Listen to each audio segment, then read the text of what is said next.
Tan Sri. Terima kasih Yang Berhormat Menteri.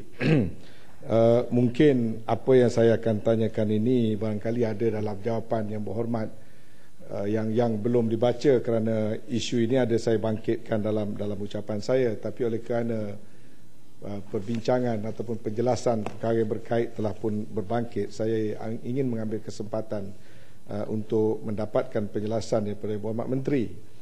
Seperti mana yang kita maklum, dalam negara kita sejak kita merdeka, pemerintah mengambil langkah yang cukup berhati-hati dalam hal yang berkaitan dengan pelaksanaan Islam, dan pemerintah memberikan penghormatan kepada raja-raja Melayu atas perkara-perkara tertentu, termasuklah dalam soal-soal agama, di mana dicatatkan dalam perlembagaan urusan agama ini sebahagian besarnya kuasanya memang terletak pada kerajaan negeri.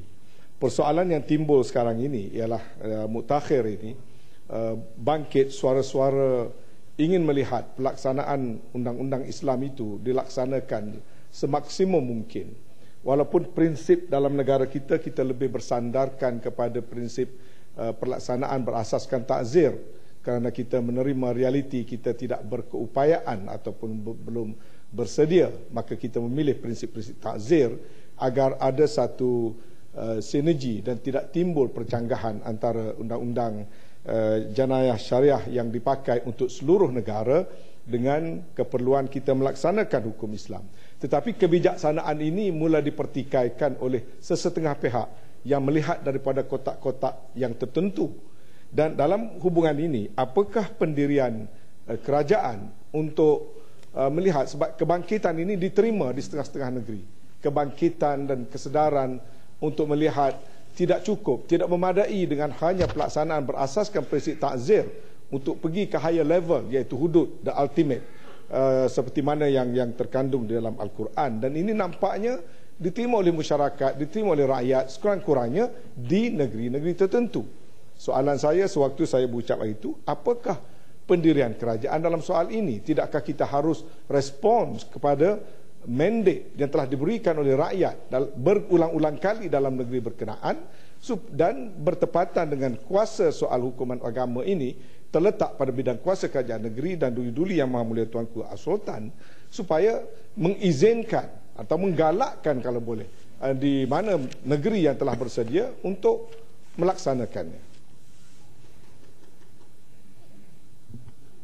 Terima kasih Yang Berhormat Ketereh, yang telah pun saya fikir ini merupakan suatu sejarah apabila Yang Berhormat Ketereh telah mencadangkan bahawa pandangan-pandangan yang ada sekarang ini bukan hanya sekadar untuk pelaksanaan hukum yang berkaitan dengan takzir semata-mata, dan sebenarnya sebagaimana yang saya sebut di awal mukaddimah saya tadi, semasa menjawab semua penggulungan-penggulungan yang telah penggulungan ini, ialah dengan saya katakan bahawa dalam perundangan Islam dia tidak hanya terikat kepada takzir semata-mata, tetapi juga ianya adalah merupakan gabungan daripada hudud, qisas dan juga takzir.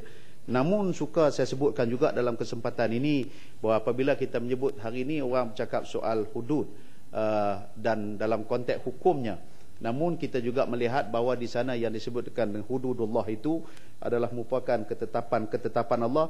Dia begitu luas dalam dimensi yang begitu berbeza.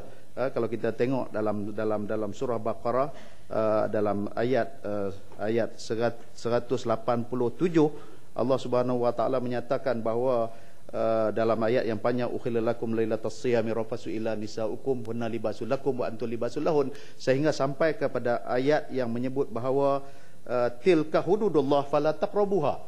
Itulah ketetapan hududullah itu begitu luas sehingga mencakupi dalam bidang ekonomi sebagainya. Tapi balik kepada hukum hudud yang kita bincangkan di sini, yang ingin saya tekankan bahawa Yang Berhormat, ini bukan hanya sekadar hasrat, termasuk hasrat kerajaan ingin melihat tentang hukum-hukum dan perundangan Islam ini dimartabatkan, diletakkan pada tempat yang sebaik-baiknya. Dan sebagaimana kata Tan Sri, kalau sudah ada rakan-rakan negeri terutamanya yang telah pun bersiap sedia, kenapa tidak untuk menjadi kita sebagai kelompok yang mendokong bersama untuk menjadi suatu harapan yang begitu tinggi kepada semua umat Islam.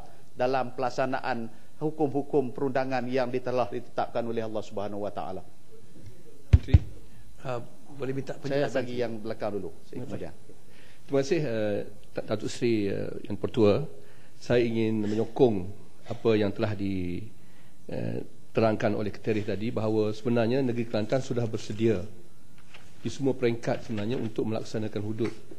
Bahkan undang-undang itu sudah pun diluluskan dengan elemen jenayah 2 yang telah diluluskan, dan dalam persidangan Dewan yang lepas boleh dikatakan 100% tanpa mengira kerajaan atau pembangkang, semua bersetuju bahawa pihak kerajaan negeri Kelantan mestilah berusaha untuk melaksanakan hudud di negeri Kelantan. Dan sekarang ini saya berterima kasih banyaklah kepada Ketereh dan juga rakan-rakan semua, khususnya daripada Kelantan, yang membawa isu ini ke sini dan meminta supaya kerajaan peringkat pusat mempermudahkan usaha ini untuk kita laksanakan secepat mungkin. Sebenarnya hudud ini adalah sebahagian daripada undang-undang Islam yang tidak akan sempurna Islam itu kalau tidak dilaksanakan. Kerana kalau kita memegang pada Islam, kita kena buat sepenuhnya Islam itu. Kita tidak boleh ambil separuh. Misal kata tak sesuai untuk ambil Islam sekarang ini, kita buat takzir saja, tunggu hudud kemudian. Tidak boleh. Islam mesti diambil semuanya. Udkhulu fis silmi kafah. Masuklah dalam Islam itu, atau ambillah Islam itu sepenuhnya. Tidak boleh kita ketepikan. Apabila kita abaikan sebahagian daripada Islam, tak kira di mana atau pada bila bermasa, maka kita mengabaikan Islam sepenuhnya. Saya rasakan itulah dosa kita. Sepanjang 50 tahun lebih kita tidak melaksanakan Islam di Kelantan, di Malaysia ini atau di Kelantan pun kita tidak melaksanakan itu. Itulah dosa kita yang kita mesti istighfar banyak-banyak kepada Allah, dan kita kena perbaiki dan perbetulkan. Jadi kita mempunyai peluang sekarang ini yang cukup indah untuk kita laksanakan. Kita izinkan, kita percepatkan usaha ini, jangan kita tangguh-tangguhkan lagi. Dan saya minta nampak gaya kita pada jawapan daripada Menteri yang cukup indah tadi, saya boleh merasakan bahawa pelaksanaan hudud itu tidak lama lagi akan dilaksanakan dan boleh dimulakan, dan Kelantan sudah pun bersedia. Apakah pandangan Menteri? Terima kasih. Terima kasih Yang Berhormat Pasir Putih. Saya sebagaimana yang saya sebutkan sebentar tadi bahawa bagi pihak kerajaan sebenarnya daripada dahulu sehingga sampai sekarang kita mendukung apa tu'minuna bi ba'dil kitab wa takfuruna bi ba'd. Kita adakah kerana di sana kita beriman separuh, kita menolak separuh, udkhulu fis silmi kafah yang Pasir Putih sebutkan sebentar tadi. Sebenarnya kita juga mengambil pendekatan yang sebagaimana Yang Berhormat Ketereh sebutkan sebentar tadi, iaitulah pendekatan dengan penuh berhati-hati, dengan penuh wisdom, dengan izin, ataupun dengan penuh kebijaksanaan yang mampu kita boleh berbuat, iaitulah dengan kita melaksanakan secara bertahap. Dan sebab itu kalau kita tengok dalam sejarah perundangan Mahkamah Syariah, ianya bermula pada tahun 1998 diwujudkan JKSM. Maknanya dalam tempoh kalau diukur pada tempoh 1998 itu, ukurannya pada tahun 2012 ianya hanya baru mencangkau kepada lebih kurang pada tempoh 16 tahun begitu. Namun dalam sejarah yang demikian, ianya kita dapat proses pengembangannya sehingga hari ini saya sebutkan tadi, walaupun mungkin agak kurang dipersetujui, saya katakan mahkamah kita sedang usahakan peningkatan daripada 3 tiers dengan izin kepada 5 tingkatan. Dan daripada hukuman yang sedang berlaku pada hari ini 653, iaitulah 6 sebatan, 5,000 denda dan 3 tahun penjara, itu pun kita sedang menganjak untuk supaya ianya diselaraskan dengan kehendak dan tuntutan Islam. Cumanya beberapa hambatan-hambatan yang perlu juga kita perjelaskan secara bersama, iaitulah kita melihat sebagai contoh, kita katakan ialah dalam konteks sebatan. Hari ini orang masih lagi berkeliru di antara sebatan syariah dan juga sebatan sivil, sehingga tergambar dalam pemikiran bila sebut saja sebatan, digambarkan kalaulah 100 rotan dalam Islam hukuman bagi orang yang melakukan zina, 80 bagi orang yang minum arak. Lalu tergambar dalam kepala dia bagaimana nak menghabiskan jumlah yang begitu banyak dalam keadaan orang yang kena sebab itu boleh hidup. Tapi tanpa dapat kita fahami bagaimana sukatan, angkat tangan dan sebagainya, praktikal dalam konteks pelaksanaan tersebut. Dan jauh daripada itu juga, kita sepaksa bincang panjang satu ketika, bila mana dalam mahkamah sivil tidak ada sebatan kepada wanita, mahkamah syariah ada sebatan yang dikenakan terhadap wanita. Dan itu juga menjadi satu hambatan yang begitu besar diperbincangkan sehingga sampai di peringkat antarabangsa yang melihat bahawa ini satu perkara yang tidak patut dilaksanakan, dengan suara-suara dalaman dan suara luaran yang semacam seolah-olah melihat bahawa mahkamah syariah ini tidak wajar dan tidak patut, dan dalam isu Kartika sebagai contoh beberapa tahun yang lalu. Tapi kita mengambil pendekatan yang secara berhemah, pelaksanaannya berjalan dengan begitu baik di wilayah persekutuan juga begitu, dalam konteks sebatan. Dan hari ini kita dah patah balik bertanya kepada mereka yang kena sebat dalam konteks syariah. Alhamdulillah, mereka melihat bahawa dengan sebatan berapa yang mereka kena itu tidak memberikan bekas yang dalam kerti kata pada pukulan, tetapi memberikan bekas pada hati-hati mereka. Dan dengan itu kita mencadangkan supaya dipertimbangkan hukuman ini dibenarkan untuk mahkamah syariah dalam ruang lingkup perundangan mahkamah syariah. Jadi sebab itu saya katakan tadi, kalau balik kepada persoalan nanti tak habis lagi. Bagi saya habis dulu baru saya bagi. Dalam ruang lingkup yang disebutkan tadi oleh Pasir Putih, bahawa kita bersetuju amat, dan juga dalam keadaan bersedia ini, saya kerajaan dalam konteks ini bukan kita nak cari mileage atau dengan izin Tuan Yang Pertua, siapa yang lebih ke hadapan dan siapa yang lebih dahulu. Bukan tujuan untuk kita mendabik dada di atas ke pentas-pentas politik dan sebagainya. Hal ini adalah hal yang berkaitan dengan Islam. Maknanya kalau erti kata tadi, bukan hanya sekadar pada Dewan sesi yang lepas, saya telah meneliti pada sesi untuk diwujudkan kanun jenayah syariah 2 Kelantan itu dulu pun, semasa nak ditubuhkan, daripada kalangan rakan-rakan daripada UMNO yang berada di Dewan tersebut selaku pembangkang juga turut menyokong secara 100%. Dan maknanya dalam arti kata yang mudah, kita menyokong untuk berada sama, dan kita bersetujui kalau hal ini perlu diangkat sehingga sampai ke Dewan, mungkin dalam pelbagai bentuk, termasuklah bil persendirian ataupun private bill dengan izin Tuan Pertua yang boleh dikemukakan, dan kita bersedia untuk bersama dalam mendokong perundangan yang seperti ini, supaya jangan nanti dilihat bahawa hal ini hal yang berkaitan dengan politik. Tidak, tetapi ianya adalah merupakan hal yang penting, kebersamaan, kesatuan dan juga kepentingan umat Islam. Boleh. Kita bagi ni depan pasal saya lagi kata Subang, saya diskriminasi pula. Terima kasih. Penjelasan yang terima kasih Tuan Speaker dan kepada Yang Berhormat Menteri.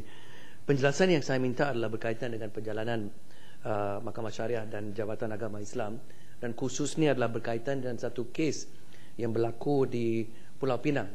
Pada 5 hari bulan Mei 2012, seorang warga Indonesia beragama Kristian bernama Halimah dituduh di Mahkamah Syariah Pulau Pinang atas kesalahan, kononnya kesalahan khalwat, dan disabitkan dengan penjara 14 hari dan denda RM3,000. Hukuman penjara ditangguhkan selepas dapat perintah penangguhan, tetapi denda itu terpaksa dibayar.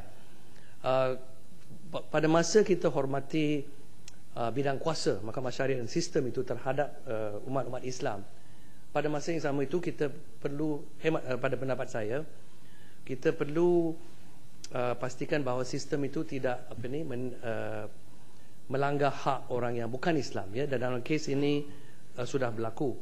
Soalan saya kepada Yang Berhormat Menteri adalah Jabatan Perdana Menteri sedar tentang kes macam ini, dan sekiranya ataupun apabila kes-kes macam ini berlaku, apakah tindakan yang diambil oleh daripada pihak Putrajaya? Sebab bagi saya kita perlu ada satu sistem apabila kita kes-kes macam ini menjadi, ada satu tindakan proaktif dibuat, ya, supaya Mahkamah Syariah pun sendiri boleh menyelesaikan masalah ini dan tanpa melengahkan masalah itu berterusan. Sebab kes-kes macam ini mencemarkan imej Mahkamah Syariah dan sistem perundangan yang kita ada apabila dia melibatkan orang bukan Islam dan bukan agama Islam atas sebab yang kita belum tahu lagi, ya. Jadi saya minta penjelasan itu.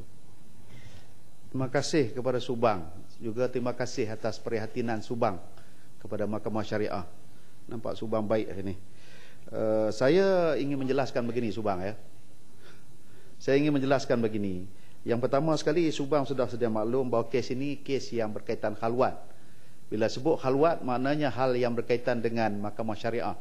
Dan yang pertamanya sekali, bila oleh kerana perkara ini masih lagi dalam mahkamah, dalam konteks rayuan, saya tak bersedia untuk kita menjadi kelompok yang kita subjudis kepada, dengan izin Tuan Yang Pertua, untuk kes yang sedang berjalan. Namun boleh saya katakan, bila ditanyakan tadi apa hubungan di peringkat pusat, boleh kita mengarahkan, sebenarnya kalau kita ada kuasa mengarah, maknanya kebebasan mahkamah itu sudah tak dilihat ada kebebasan.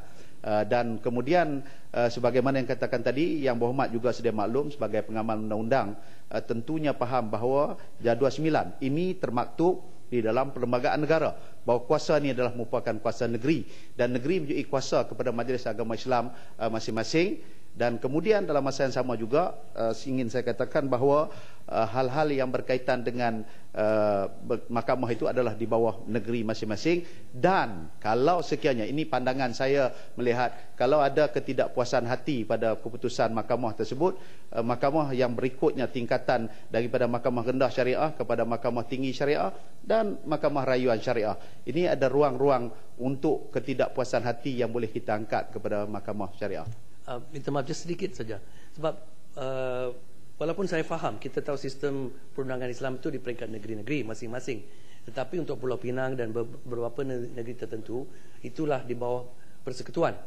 So kerajaan persekutuan ada kuasa terhadap sistem itu secara terus, dan ada pengaruh. Soalan saya faham, memang kita sesiapa terlibat dalam kes-kes di peringkat itu ada hak rayuan dan sebagainya.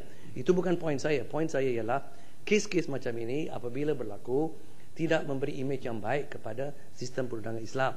Dan apa yang saya tanya, tujuan saya tanya itu tadi ialah supaya di peringkat pusat, di peringkat kerajaan pusat, ada satu sikap proaktif untuk selesaikan masalah itu secepat mungkin, sebab orang itu tidak perlu dihadapkan ke sistem itu. Dia ada hak, dan hak dia dilanggari dengan apabila dia didakwa dalam sistem itu, di mana dia tidak boleh didakwa. So itu yang keadaan yang kita ada. Kalau kita biar keadaan itu berlarutan dan dia ada hak rayuan dan sebagainya, itu tidak membantu. So itulah poin saya. Saya ingin cadangkan untuk negeri-negeri di mana pusat ada kuasa terus, ada pengaruh terus, kita, dan ini berlaku di Pulau Pinang, sebab itu saya bangkitkan kes ini. Kita ada satu sikap proaktif dan kita cuba selesaikan itu. Jangan biar orang wanita ini macam teruskan dengan hukuman itu tergantung atas kepala dia. Itu pun satu penindasan yang kita tidak mau mencemarkan imej Islam. Terima kasih Subang. Sekali lagi saya nak jelaskan kepada Subang, dan saya nak betulkan fakta Subang. Sebenarnya Yang Berhormat Subang, untuk peringkat persekutuan mencampuri hal ehwal yang telah pun diberikan keizinan dalam perlembagaan kepada Majlis Agama Islam, dia tidak benar. Kuasa untuk di Pulau Pinang adalah di bawah kuasa yang di Pertuan Agong, bukan kerajaan persekutuan. Sehingga kalau Yang Berhormat boleh rujuk pelantikan yang di Pertua Majlis Agama Islam Pulau Pinang, perkataan yang disebut dalam tu, Tuanku Agong mempunyai kuasa pelantikan, dan dengan cadangan daripada kerajaan negeri, Tuanku hendaklah untuk melantik cadangan tersebut. Sebab itu Yang Berhormat tengok di Pulau Pinang pelantikan, dan kerajaan persekutuan tidak mencampuri apa yang sebagaimana sebutkan, itu pelantikan. Begitu juga dengan amalan yang dilakukan di Mahkamah Syariah, tidak ada. Namun saya harapkan kes itu berjalan dengan baik, dan saya minta izin untuk saya panjang lagi, saya nak last one untuk pasal yang saya nak baca ni pun bersamaan juga. Jadi bangkitkan tadi Yang Berhormat, isunya di sini ialah sekiranya orang bukan Islam disabitkan di bawah kanun undang-undang Islam, mengikut pandangan Yang Berhormat tadi, bahawasanya dia mencemarkan imej Islam. Itu mengikut pentafsiran dia, dan saya rasa kita boleh faham imej Islam cemar tak cemar tu bergantung sama, kalau dia seorang ahli syahadah, dia rasa itulah yang baik. Kalau dia bukan ahli syahadah, tentulah segala-galanya tak baik. Persoalannya di sini Yang Berhormat, saya ingin bertanya dalam konteks soalan yang sama. Dari segi hukum ataupun undang-undang Islam, apabila sesuatu pemerintah Islam yang mendapat mandat daripada rakyat, lebih lagi dalam mandat yang begitu besar majoritinya, apakah undang-undang dan jenayah syariah itu hanya tertakluk dan terkena kepada orang Islam sahaja? Kalau itu berlaku, bermakna ada dualism. Seseorang yang melakukan kesalahan yang sama, dia akan memilih. Mungkin dia akan memilih perundangan yang hukumannya lebih ringan. Dan tidakkah itu menjejaskan prinsip keadilan dan matlamat undang-undang itu dikanunkan nak menghalang daripada berlaku perkara-perkara yang tidak baik? Adakah dalam prinsip Islam satu undang-undang di bawah pemerintah kerajaan yang dikendalikan oleh orang Islam yang melaksanakan perundangan sebagai satu tanggungjawab kepada agama terkena hanya kepada orang Islam saja, sementara bukan Islam tidak perlu disabitkan? Tuan Yang Bertuah, satu pengamatan, satu pandangan, satu luahan yang begitu mendalam yang berkaitan dengan undang-undang Islam. Saya suka menyebut pada kesempatan yang amat bermakna hari ini, Ketereh telah menimbulkan bahawa adakah dengan pelaksanaan hanya di satu pihak sahaja, sememangnya Yang Berhormat kalau mengikut dalam konteks Islam sebagaimana yang telah dibawa oleh junjungan Nabi SAW, dan begitulah amalan-amalan yang dilaku sesudah daripada zaman Khulafa Ar-Rasyidin, dan juga begitulah dengan kerajaan-kerajaan Islam yang lain. Pelaksanaannya adalah mencakupi, maknanya bila sebut kata undang-undang Islam itu, dia terangkum kepada semua golongan, semua bangsa dan juga semua agama. Maknanya dalam erti kata sebuah negara, dia hanya memiliki suatu perundangan yang namanya undang-undang Islam. Namun saya tidak berhajat untuk menjadikan medan petang ini untuk medan kita berbahas panjang, kerana kalau kita bahas panjang yang tersebut, tentunya ada orang menyebut kata menolak hudud. Tetapi saya suka nak menarik perhatian pimpinan-pimpinan negara yang terdahulu juga, bukan soal mereka itu menolak, tetapi mereka melihat adakah nanti sebagai contoh, katakan dalam suatu kes yang berkaitan dengan hukum zina di dalam Islam, bagi orang yang telah pun berkahwin, hukumannya adalah rejam sehingga mati. Dan kemudian kalau sekiranya yang terlibat tersebut dalam konteks perundangan mahkamah syariah kita di Malaysia, seorang akan dikenakan hukuman, kalau dilaksanakan mengikut undang-undang Islam, seorang akan kena dan seorang lagi akan sama ada dilepaskan di mahkamah sivil, ataupun mahkamah sivil pula melihat ada di sana unsur-unsur kesukarelaan, suka sama suka, mungkin diminta untuk dilepaskan. Maka sebab yang demikian, ada luahan-luahan perasaan juga yang menyebut kenapa tidak dilaksanakan kepada semuanya sekali, supaya bukan soal penolakan kepada hudud, tetapi ialah tentang bagaimana supaya hudud yang nak dilaksanakan itu sepenuhnya dilaksanakan untuk semua pihak. Dalam masa yang sama juga, ada pandangan-pandangan yang lain yang berkaitan dengan hal-hal yang berkaitan dengan soal perundangan Islam dan sebagainya ini, yang dirasa tidak sewajar dan sepatutnya dalam perkara-perkara yang mengambil kanun-kanun yang telah sedia ada, termasuk di beberapa buah negeri. Ada yang masih lagi dianggap dia tidak selari. Namun saya sebutkan pada petang ini ialah kesempatan yang begitu baik, dan pada petang ini untuk saya katakan bahawa kaedah usul fiqh menyebut apabila kita tidak dapat melaksanakan keseluruhannya, jangan tinggalkan seluruhnya sekali. Jadi apa yang mampu sekadar pada hari ini dengan cabaran-cabaran dan juga apa yang ada di hadapan, kita tidak perlu meninggalkan semuanya sekali. Dan itulah harapan yang telah pun saya sebutkan daripada awal perbincangan, dan saya mohon izin untuk sebab ada lagi saya lagi masuk kemudian. Sikit lagi ya. Tuan Yang Dipertua, Yang Berhormat Pasir Mas bertanya apakah reaksi kerajaan Perdana Menteri terhadap enakmen jenayah syariah 2 di negeri Kelantan bagi melaksanakan hukuman hudud di Kelantan. Sebagaimana ahli Yang Berhormat sedia maklum, perkara 3/1 Perlembagaan Persekutuan menyatakan Islam ialah agama bagi persekutuan, tetapi agama-agama lain boleh diamalkan dengan aman dan damai di mana-mana bahagian persekutuan. Perkara ini diperkukuhkan lagi dengan sumpah jawatan Yang di-Pertuan Agong di bawah perkara 37 Perlembagaan Persekutuan untuk memelihara agama Islam pada setiap masa. Selaras dengan perkara tersebut, menegakkan dan mempertahankan undang-undang syariah yang syumul adalah tanggungjawab setiap orang Islam di negara ini. Dalam hal ini, Orang Islam perlu bersepakat untuk melaksanakan undang-undang hudud, ditambah lagi bila mana keadaan dan maslahah negara menuntut kepada undang-undang tersebut. Di samping yang sama, penelitian perlu dibuat bagi pengubalan peruntukan undang-undang hudud yang lengkap, komprehensif dan seragam antara negeri-negeri supaya keindahan dan keadilan perundangan Islam yang indah dan adil itu tidak disalahartikan, apatah lagi difitnahkan, kemudian disebabkan kelemahan dan kejahilan pelaksanaan dan penguasaan. Justru bagi pihak kerajaan, kita sentiasa bersama dalam usaha-usaha memartabatkan perundangan Islam termasuk hudud. Sekiranya ada kerajaan negeri termasuk Kelantan yang telah bersedia melaksanakan hukum hudud, pihak kerajaan persekutuan akan bersedia bersama dan terpulang kepada ahli yang berhormat untuk membuat usul persendirian bagi membentang rang undang-undang daripada ahli yang bukan kerajaan di Dewan Yang Mulia ini, di mana sebagai ahli yang berhormat sedia maklum, ahli-ahli yang berhormat daripada Barisan Nasional UMNO telah pun memberikan sokongan kepada enakmen Jenayah Syariah 2 di Dewan Undangan Negeri Kelantan. Bacok, Pak Menteri. Terima kasih kepada Datuk Seri Speaker dan Yang Berhormat Menteri. Saya mengamati dua tempoh masa yang panjang. Kalau dahulu kita melihat di kalangan pemimpin-pemimpin yang berkuasa dalam negara kita, bila bercakap soal hudud ini dibuat satu joke, kalau nak makan sup tangan pergi ke Kelantan. Dan Kelantan tak boleh buat pembangunan kerana batu habis digunakan untuk rejam orang yang berzina.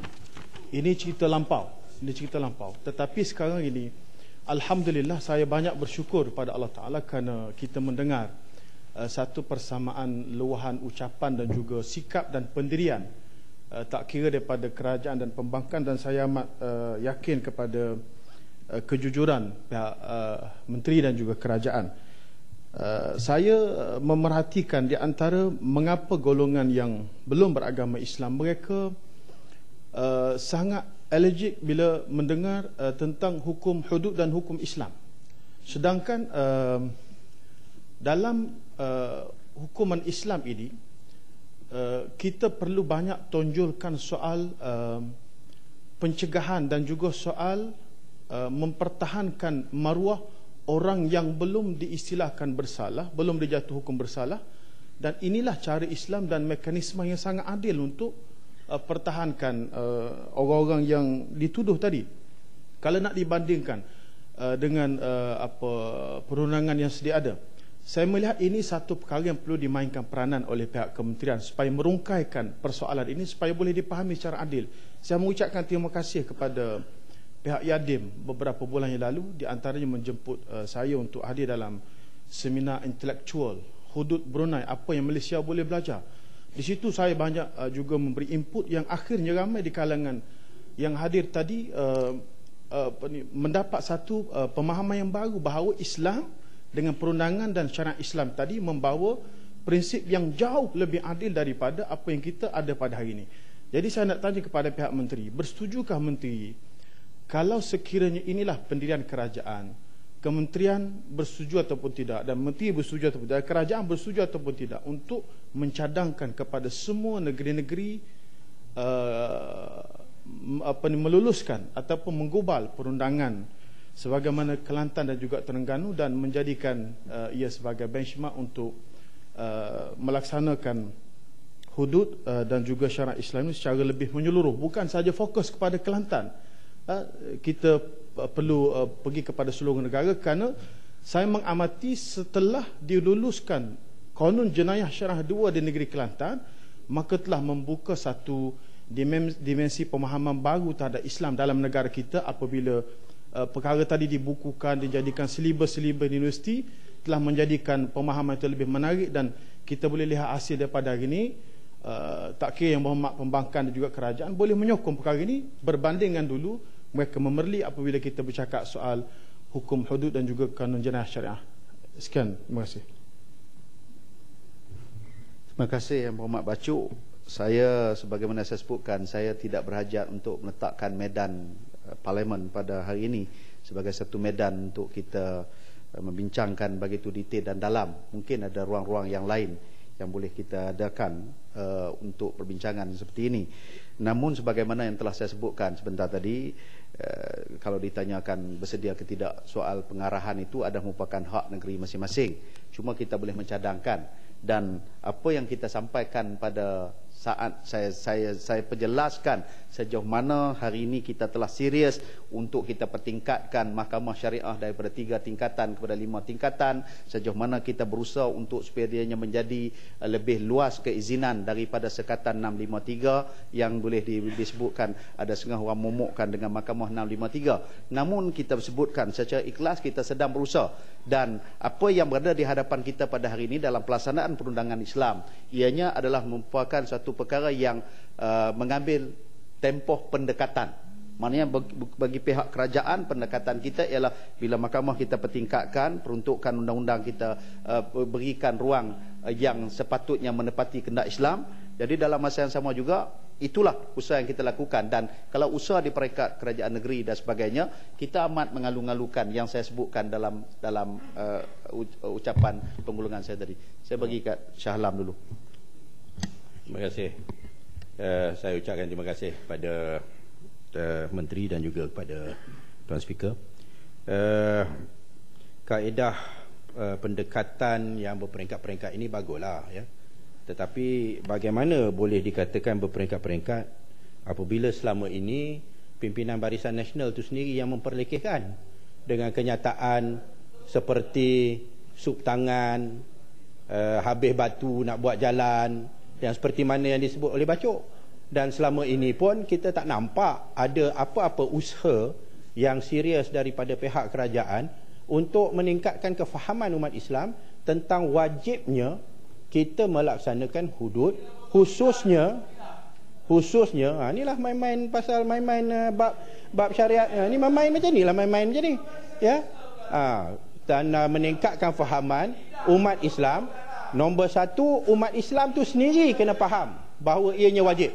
Dan inilah di antara sebab kenapa kita telah telah mengambil tafsiran di mana laksanakan ke atas umat Islam itu sendiri dulu, ya. Ni yang dikatakan mungkin di antara kaedah berperingkat-peringkat juga. Kalau umat Islam tu sendiri memahami bahawa ianya adalah wajib atas diri mereka, ya, itulah yang lebih penting. Ya, lalu seperti mana yang yang Berhormat Menteri kata tak nak berhujah panjang, saya pun hormat, tetapi hanya saya mempertikaikanlah sokongan ataupun sumbangan yang telah dibuat oleh Barisan Nasional dan UMNO khususnya terhadap persoalan ini. Terima kasih. Terima kasih kepada Shah Alam. Sekejap. Biar Menteri je lah jawab.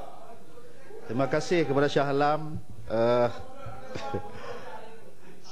Ya, Berhormat Menteri minta laluan sikit. Sila. Terima kasih Berhormat, terima kasih Tuan Speaker.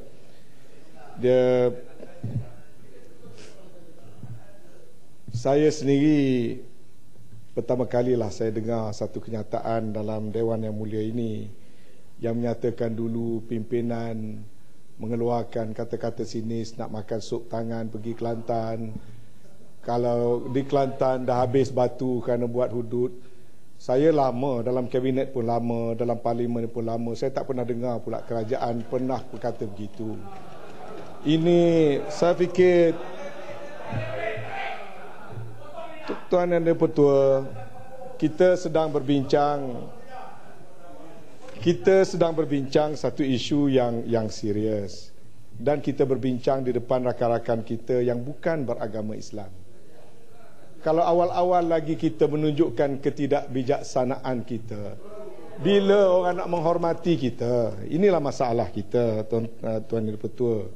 Jadi saya nak bertanya dalam hubungan ini, Tuan Yang Dipertua dan Yang Berhormat Menteri, apakah practical problem yang bakal kita atasi? Yang Berhormat Menteri telah menyatakan soal pendirian, soal komitmen kita dan soal tanggungjawab kita sebagai orang Islam yang berwajib nak melaksanakan undang-undang Islam. Tapi bila kita bergerak ke satu spektrum, yakni pelaksanaan, kita akan berhadapan dengan practical problem. Dan apabila kita sampai ke peringkat pelaksanaan juga, undang-undang ini tidak hanya boleh diterima oleh orang Islam sahaja, mesti juga boleh diterima oleh seluruh rakyat Malaysia kerana pelaksanaannya merangkumi semua. Apakah agaknya nanti yang menjadi persoalan apabila rakan-rakan kita yang beragama Islam di sebelah kerajaan telah pun mempamerkan komitmen kita melalui Dewan Undangan Negeri Kelantan, dan kita menjelaskan pula permasalahan kita di peringkat nasional. Tetapi tidakkah nantinya masalah ini menjadi lebih besar kepada rakan-rakan kita yang berada dalam pembangkang, kerana pemimpin-pemimpin Islam dalam pembangkang telah menjadikan mereka minoriti dalam pembangkang, yang mereka sendiri tak berkuasa nak meyakinkan rakan-rakan pembangkang mereka sendiri. Takkah ini akan jadi masalah? Nak bagi Yang Berhormat? Tak betul tu. Ya. Kepala Batas. Yang lain duduk yang kepala batas. Yang lain duduk yang kepala batas dulu. Okey. Yang Berhormat Menteri, terima kasih. Saya sebenarnya mengamati semua yang diperkatakan oleh sahabat-sahabat baik daripada pembangkang maupun daripada Tereh.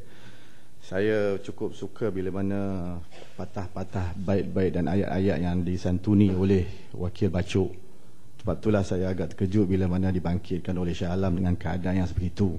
Bila mana kita bicarakan tentang soal yang memang menjadi suatu benda yang kewajipan.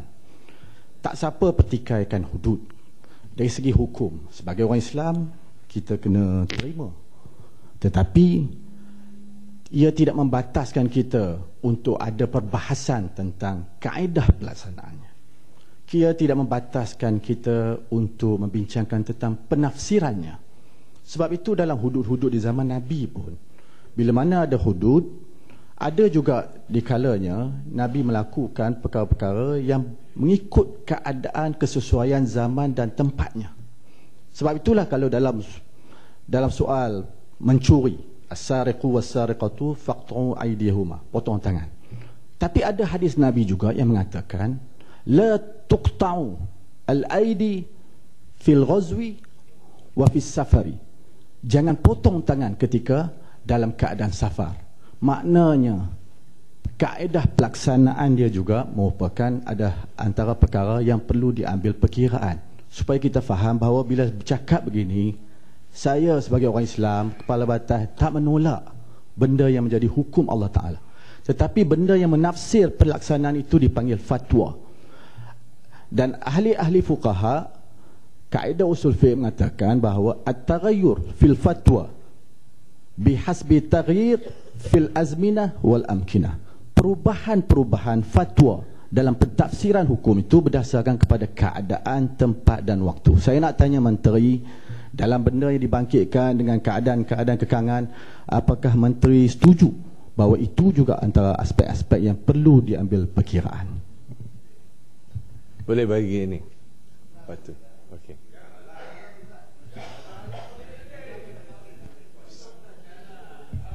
Ya, boleh. Terima kasih Yang Pertua, terima kasih Menteri. Bagi saya apa yang ditimbulkan oleh Keteris tadi bahawa kita ada masalah tak pernah dengar tadi, sebenarnya kita semua dengar dulu, kita semua dengar. Tapi bagi saya itu cerita lama. Itu adalah cerita lama. Baguslah sekarang ini kita mempunyai keadaan dan wadah yang baru, keadaan yang baru, wakil-wakil rakyat yang baru, dan yang terpelajar pula, yang mengetahui tentang Islam sekarang ini, wakil-wakil pada UMNO pun saya percaya amat mengetahui kewajipan ini. Dan oleh sebab itu saya rasa kita teruskan dengan perbincangan yang baik ini. Satu lagi yang saya ingin betulkan sedikit dengan kenyataan Keteris ialah kita di pihak pembangkang PR ini, kita ada DAP, kita ada PKR. Sebenarnya kita berbincang sesama kita tentang hudud ini. Bukan kita memujuk dan kita menerangkan kepada mereka tentang hudud. Dan saya percaya Batu akan menyokong saya, insya-Allah. Maknanya tidak ada masalah. Pelaksanaan ini tidak akan ditentang oleh PR. Tidak akan ditentang oleh DAP atau oleh PKR. Insya-Allah. Insya-Allah dengan demokrasi, dengan kebebasan bersuara, berbincang begini, Allah telah menentukan bahawa insya-Allah kita boleh melaksanakan dengan mudah. Jadi jangan bimbang. Bagi saya jangan bimbang. Hanya kita nak sekarang ni, kita sebagaimana terang tadi, bagaimana untuk kita laksanakan apa masalahnya yang kita akan hadapi, dan kita percaya akan ada masalah-masalahnya, tetapi kita cubalah untuk mengatasinya bersama, insya-Allah. Terima kasih.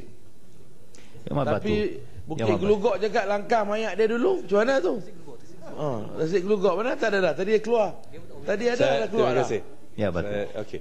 Terima kasih. Saya pertama sekali saya dengar tadi apa yang Menteri sebut tentang sokongan dari pihak kerajaan terhadap usaha PAS untuk melaksanakan hudud, dan juga saya dengar dengan teliti bahawa itu adalah pendirian UMNO, dan UMNO akan melakukan sedaya upaya untuk membantu PAS melaksanakan sistem perundangan undang-undang mengikut kaedah demokrasi yang telah dipilih oleh orang Kelantan. Saya bagi Pakatan Rakyat, kita telah memahami bahawa pelaksanaan hudud ini adalah kewajipan orang Islam. Kita tidak pernah membantah orang-orang Islam untuk mengikut apa yang dituntut oleh agama dia masing-masing. Tetapi saya nak balik semula kepada apa yang telah diberitahu tadi oleh seorang lagi menteri tadi. Dalam realiti politik Dewan ini, di sini ada 3 parti. Pakatan Rakyat tidak diiktiraf sebagai Pakatan Rakyat. DAP, PAS, Keadilan, masing-masing ada pendirian kita terhadap hudud. Dan dalam Pakatan Rakyat, kami masih dalam proses untuk memahami dan dalam proses perbincangan supaya kita ingin ditadbir. Ya, Batu dah setuju belum? Nantilah belum habis. Setuju. Bukit Gelugok pun dan dah keluar semua pemimpin-pemimpin Pakatan Rakyat masih dalam proses perbincangan, dan kami rela ditadbir, ditingkatkan persefahaman tentang perkara ini oleh rakan-rakan kita dari PAS. Tetapi apa yang saya rasa perlu kita dapat yakinkan ialah dari pihak sana yang mereka kata mereka tanding di bawah satu lambang, itu Barisan Nasional. Saya ingin tahu menteri ini menjawab kepada kita di Dewan ini atas nama UMNO atau atas nama Barisan Nasional. Ya. Sebab dalam Dewan ini UMNO tidak wujud. UMNO tidak wujud sebagai entiti. Tadi kita diberitahu UMNO tidak wujud sebagai entiti. Saya ingin tahu status sekarang dalam perbincangan Barisan Nasional. Sama ada Barisan Nasional sepenuh hati, sebulat-bulatnya menyokong PAS dalam pelaksanaan undang-undang di Kelantan, atau ini hanya gimmick UMNO untuk meyakinkan PAS. Terima kasih. Hello. Tolong. You tahu apa pasal hukum hudud? Yang berhormat Terima kasih, tak apa. Ada banyak lagi. Ada banyak. Menteri, saya cadangkan Menteri habiskan. Saya nak ingatkan Yang Berhormat Menteri. Sebab Batu bercakap pasal hudud. Rang undang-undang enactment hudud bukan sekadar di Kelantan. Batu gigit telinga sekarang orang. Sekarang ni Terengganu pun dah ada. Cerita pasal hukum hudud. Lalu untuk nak buktikan keikhlasan UMNO Barisan Nasional, laksana jugalah di Terengganu. Janganlah put the onus on Kelantan semata-mata. Terima kasih. Duduk.